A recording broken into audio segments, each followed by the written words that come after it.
Katie Hancock, and I'm going to be giving my Fundamentals of Oral Communication speech, and this is my audience.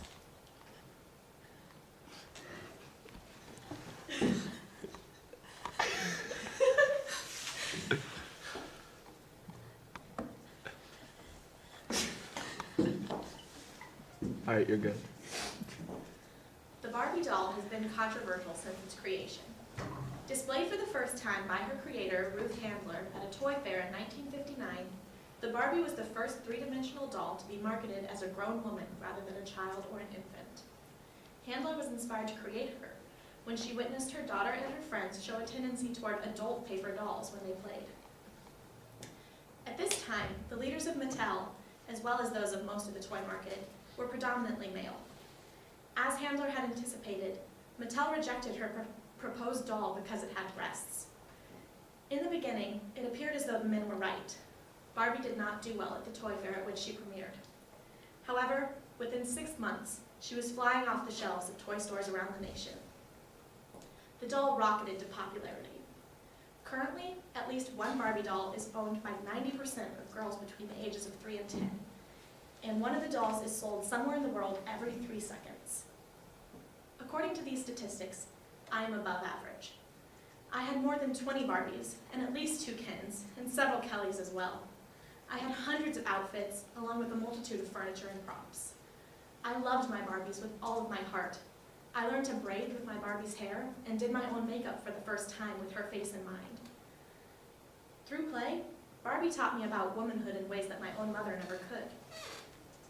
Despite her immense success over the past 50 years, Barbie remains to be controversial because of her body. However, the issue no longer lies in the fact that she has breasts, but in the sheer size of them. Coupled with her petite waist and round hips, Barbie has become the essence of ideal beauty. When Barbie originally came to light in the early 60s, she served as an excellent role model for little girls. Her body was that of an ideal woman, which is what she was meant to serve as, a grown-up doll. The measurements and proportions of Barbie were never meant to be realistic, and her multitude of careers from waitress to President of the United States allowed children everywhere to envision themselves living out their dreams. This is no longer the case. After generations of popularity, Barbie's unrealistic proportions have begun to take their toll on the self-esteem of little girls and women around the world. If Barbie were a real woman, she would be 5.5 feet tall and weigh 120 pounds. This would set her body fat percentage so low that she would likely be unable to menstruate. She would wear a size 3 shoe, which would require her to walk on all fours in order to move. Her measurements would be 38, 18, 34, while those of the average woman currently rest at approximately 41, 34, 43. Barbie's extremely unhealthy measurements are only actually attainable for 1 in every 100,000 women. With Barbie embodying their concept of ideal beauty, women all over the world are extremely discontent with their bodies. One woman, Cindy Jackson, underwent $55,000 worth of plastic surgery in an effort to make her body look more like that of a Barbie. Another supermodel, Valeria Lukianova, prides herself on her disturbing resemblance to the doll. Around the world, parents are becoming more and more wary of the negative effects that these dolls can have on their little girls. In fact, Barbie sales have been steadily declining for quite some time now. The concerns of these parents are not without reason. In a study conducted in 2006 at the University of Sussex, 162 girls between the ages of 5 and 8 were asked about their self-esteem after being exposed to one of 3 options: a Barbie doll, an Emmy doll, which is a US size 16, or no doll at all. Researchers found that those girls who were exposed to Barbie reported considerably lower self-esteem than the other 2 groups. The study concluded that early exposure to dolls epitomizing an unrealistically thin body ideal may damage girls' body image, which would contribute to an increased risk of disordered eating and weight cycling.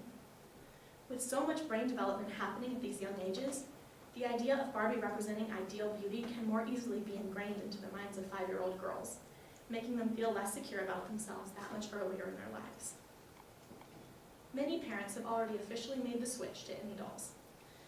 Named and designed after the world's most famous plus-sized model, the Emmy doll has curvaceous hips and thighs as well as broad shoulders.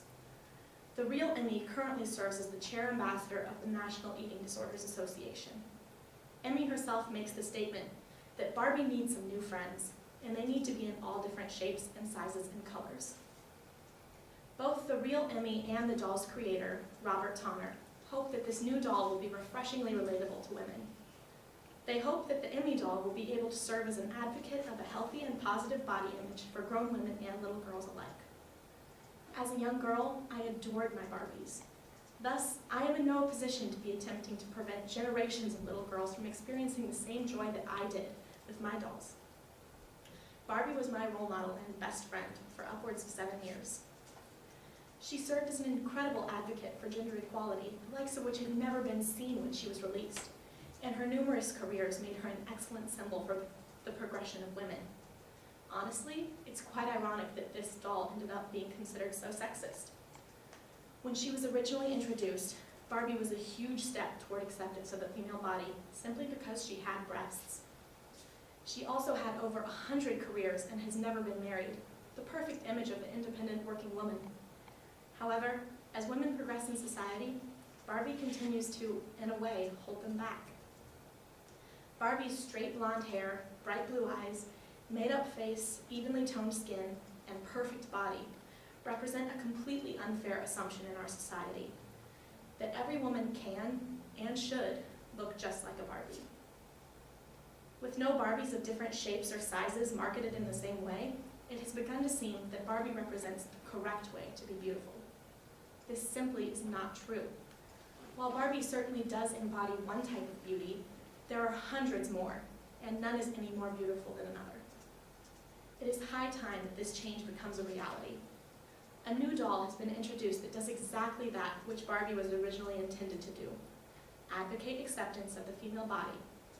However, this doll is one that can celebrate the natural beauty of all women collectively, not a single ideal one. With the help of Emmy dolls, little girls everywhere can experience the same love and friendship with their dolls that I did with my Barbies, without simultaneously allowing their minds to be poisoned with false ideals of beauty. Thank you.